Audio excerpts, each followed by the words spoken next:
नाज़रीन, कमाएगी दुनिया खाएंगे हम। कई शौहर हज़रात इस फार्मूले पे इस यकसुई के साथ अमल दरामद करते हैं कि उनका घर टूटने से फिर कोई नहीं बचा सकता। आइए आपको छोटा सा एक खाका दिखाते हैं। या अल्लाह, मुझे कैसा शौहर दे दिया है। 4 महीने से विला घर पे बैठा हुआ है, यहीं पे ठोंसता है, यहीं पे खाता है, यहीं पे पीता है, इसी सोफे पे सोता रहता है। पता नहीं कब दिन बदलेंगे मेरे। जनाब, आपसे मुखातिब हूँ। अगर मैं गिर जाता? इन्ना तू चुन्ना काका, बात सुने मेरी। सुन रहा हूँ।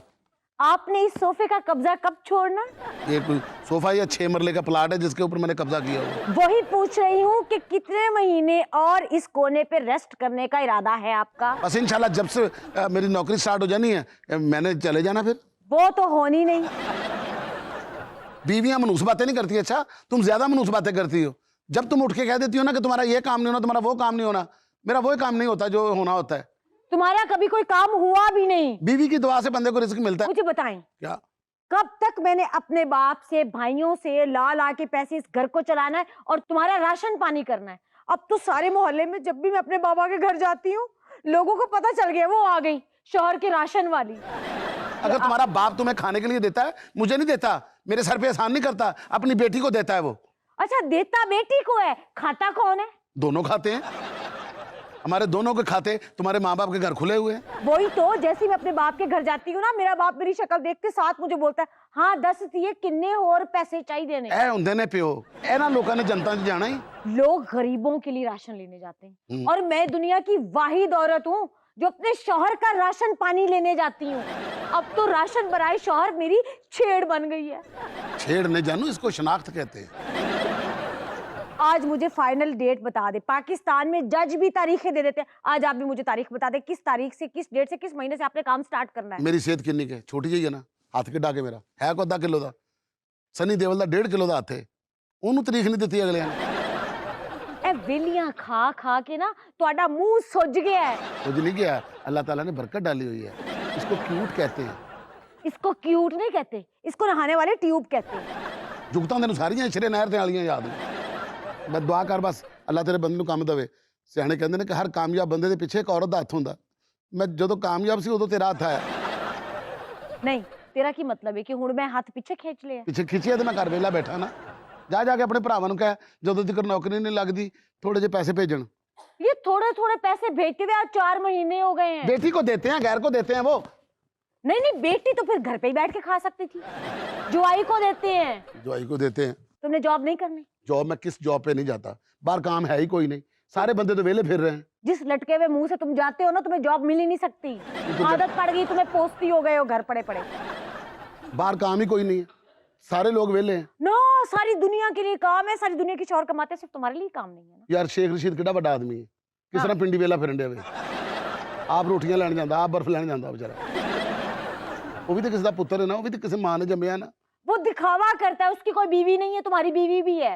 हाँ सच, इन्ना ही फर्क है वो मेरे च।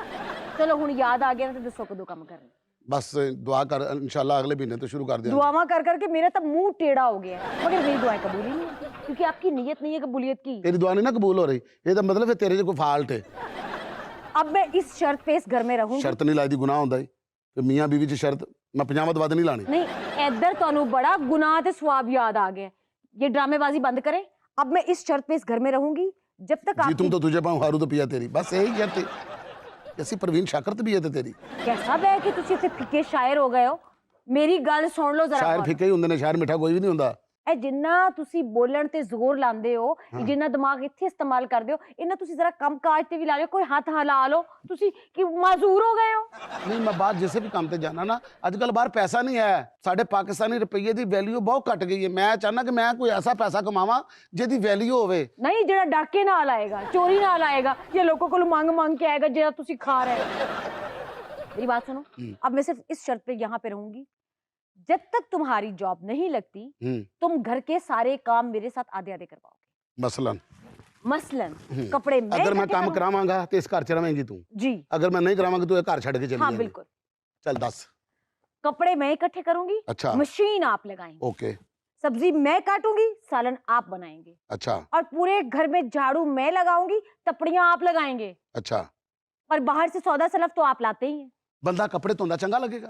ਮੈਂ ਕੱਪੜੇ ਧੋ ਰਿਹਾ ਵਾਂ, ਉੱਤੋਂ ਤੇਰਾ ਕੋਈ ਜਾਣਨ ਵਾਲਾ ਰਿਸ਼ਤੇਦਾਰ ਆ ਜਾਏ, वो यही कहेगा कि आप कपड़े धोते हुए बड़े अच्छे लगे। ਅਗਲਾ ਕਹੇਗਾ ਥੱਲੇ ਲੱਗਾ, ਅਗਲਾ ਕਹੇਗਾ ਵੇਖੋ ਬੁੱਢੀ ਜਿਹੜੀ ਹੈ ਕਿਸ ਤਰ੍ਹਾਂ ਫੈਸ਼ਨ ਕਰਕੇ ਬੈਠੀ ਹੈ, ਤੇ ਬੰਦਾ ਥਾਪਾ ਲੈ ਕੇ ਕੱਪੜੇ ਕੁੱਟਣ ਡਿਆ, ਮਸ਼ੀਨ ਲਾਈ ਹੈ, ਕਿੱਡਾ ਭੈੜਾ ਲੱਗਾਂਗਾ ਮੈਂ। आपके लिए इसमें ਮੈਂ ਚੰਗਾ ਭਲਾ ਤੇਰਾ ਸ਼ੌਹਰ ਭਰਜਾਈ ਟੈਪ ਹੋ ਕੇ ਮਸ਼ੀਨ ਲਾ ਕੇ ਖਲੋਤਾ ਹੋਵਾਂਗਾ। आपके लिए ये गैरत और ये चीजें नहीं बनी हुई। हाँ। आप छोड़ दें, ਮੇਰੇ ਲਈ ਨਹੀਂ ਬਣੀਆਂ। बिल्कुल फिर नहीं तो- बनी हुई। जब आप मेरे मायके वालों से लेके खाते हैं तब आपकी गैरत किधर जाती है? ਨਹੀਂ ਗੈਰਤ ਆਣੀ ਚਾਹੀਦੀ ਮੈਨੂੰ। ਫਿਰ ਇੱਕ ਕੰਮ नहीं। ਕਰ, ਮੇਰੇ ਕੱਪੜੇ ਪਾ ਕੇ ਤੂੰ ਕੰਮ ਤੇ ਜਾਇਆ ਕਰ। मैंने अपनी जिंदगी में तुम्हारे जैसा ढीठ शख्स नहीं देखा। ਤਾਂ ਵੇਖਣਾ ਦੁਨੀਆ ਦੇ ਉੱਤੇ ਵਾਹਦ ਔਰਤ ਹੈ ਜਿਹਨੂੰ ਇਹੋ ਜਿਹੀ ਚੀਜ਼ਾਂ ਨਜ਼ਰ ਆ ਰਹੀਆਂ। नहीं, मुझे एक बात बताओ, ਹਾਂ जब तक तुम सोफे का ये कॉर्नर वाला प्लाट छोड़कर बाहर नहीं जाओगे ਲਓ काम ਇਹ ढूंढने, ਤੇਰੇ ਕਹਿੰਦੇ ਮੈਂ ਕਾਰਨਰ ਛੱਡ ਦਿੱਤਾ, ਇਹ ਮੈਂ ਸੈਂਟਰ ਜਾ ਗਿਆ। ਤੇ ਹੁਣ ਬਾਹਰ ਵੀ ਜਾਓ, ਕੋਈ ਕੰਮ ਲੱਭੋ। ਬਾਹਰ ਮੈਂ ਕਿੱਥੇ ਜਾਵਾਂ, ਮੇਰਾ ਵੀਜ਼ਾ ਨਹੀਂ ਲੱਗਦਾ। ਤੁਸੀਂ ਕਿਸੇ ਦੁਕਾਨ ਤੇ ਬਾਹਰ ਸੇਲਸਮੈਨ ਲੱਗ ਜਾਓ। ਆਪੇ ਲੱਗ ਜਾਵਾਂ ਜਾ ਕੇ।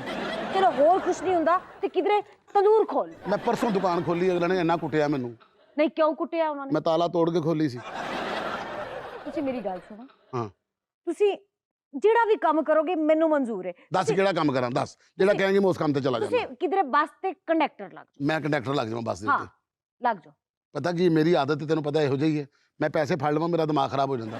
ਮੈਂ ਸਾਰੀਆਂ ਸਵਾਰੀਆਂ ਕੋ ਪੈਸੇ ਫੜਨੇ ਨੇ ਤੇ ਮੈਂ ਹੱਥ ਮਾਰਨਾ ਚਾਲੇ ਤੇ ਉਹਨਾਂ ਨੇ ਨਿਕਲ ਜਾਣਾ ਤੇ ਮੈਂ ਪੈਸੇ ਲੈ ਕੇ ਘਰ ਆ ਜਾਣਾ। आप कहीं पे सेल्समैन लग जाए, उसकी भी अच्छी खासी सैलरी होती है। ਮੈਂ ਸੇਲਸਮੈਨ ਲੱਗ ਜਾਣਾ, हाँ, ਪਤਾ ਮੇਰੇ ਕੋਲ ਕੰਮ ਨਹੀਂ ਹੁੰਦਾ। ਫਿਰ क्यों?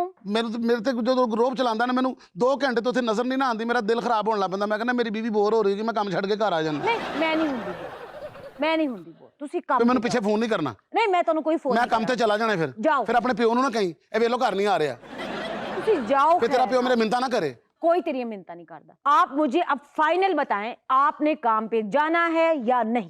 ਦੇਖ ਨਬੀਲਾ, ਗੱਲ ਪਤਾ ਕੀ ਹੈ, ਅੱਜ ਮੈਂ ਤੈਨੂੰ ਸੱਚੀ ਗੱਲ ਦੱਸ ਹੀ ਦਿਆਂ। ਯਾਦ ਹੈ ਪਰਸੋਂ ਮੈਂ ਜਦੋਂ ਕੰਮ ਤੇ ਗਿਆ ਸੀ ਤੇ ਸਾਡੇ ਦਫ਼ਤਰ ਦੇ ਨਾਲ ਹੀ ਇੱਕ ਬਜ਼ੁਰਗ ਬੈਠਦੇ ਨੇ, ਲੋਕਾਂ ਦੇ ਚਿਹਰੇ ਪੜ੍ਹਦੇ ਨੇ, ਮੱਥਾ ਦੇਖ ਕੇ ਦੱਸ ਦਿੰਦੇ ਨੇ। ਮੈਂ ਵੀ ਅੰਦਰ ਚਲਾ ਗਿਆ। ਮੈਨੂੰ ਕਹਿੰਦਾ ਪੁੱਤਰ ਤੈਨੂੰ ਗੱਲ ਕਰਾਂ ਕਿ ਬੁਰਾ ਤਾਂ ਨਹੀਂ ਮਨਾਏਗਾ? ਮੈਂ ਕਿਹਾ ਨਹੀਂ ਬਾਬਾ ਜੀ। ਕਹਿੰਦਾ ਪੁੱਤਰ ਜ਼ਿੰਦਗੀ 'ਚ ਕੰਮ ਬਹੁਤ ਘੱਟ ਕਰੀ। ਕਿੱਡਾ ਤੂੰ ਖੁਸ਼ਕਿਸਮਤ ਹੈ, ਬੁੱਢੀ ਵੀ ਤੈਨੂੰ ਤੇਰੇ ਮਤਲਬ ਦੀ ਲੱਭੀ ਤੇ ਬਾਬਾ ਵੀ ਤੈਨੂੰ ਤੇਰੇ ਮਤਲਬ ਦਾ ਹੀ ਲੱਭ ਗਿਆ ਹੈ। ਦੇਖ ਮੈਂ ਆਸਾਨ ਫਰਾਮੋਸ਼ ਨੇ, ਸਹੁਰੇ ਵੀ ਮਤਲਬ ਦੇ ਲੱਭੇ ਮੈਨੂੰ। ਇਸ ਤਰ੍ਹਾਂ ਦੇ ਸਹੁਰੇ ਲੱਭਦੇ ਨਹੀਂ ਕਿਸੇ ਨੂੰ। ਮੈਨੂੰ ਬਾਬਾ ਜੀ ਨੇ ਕਿਹਾ ਕਿ ਪੁੱਤਰ ਜਿਸ ਦਿਨ ਤੂੰ 5 ਲੱਖ ਰੁਪਇਆ ਕਮਾ ਲਿਆ ਨਾ, ਉਸ ਦਿਨ ਤੇਰੀ ਬੀਵੀ ਦੀ ਡੈਥ ਹੋ ਜਾਣੀ ਹੈ।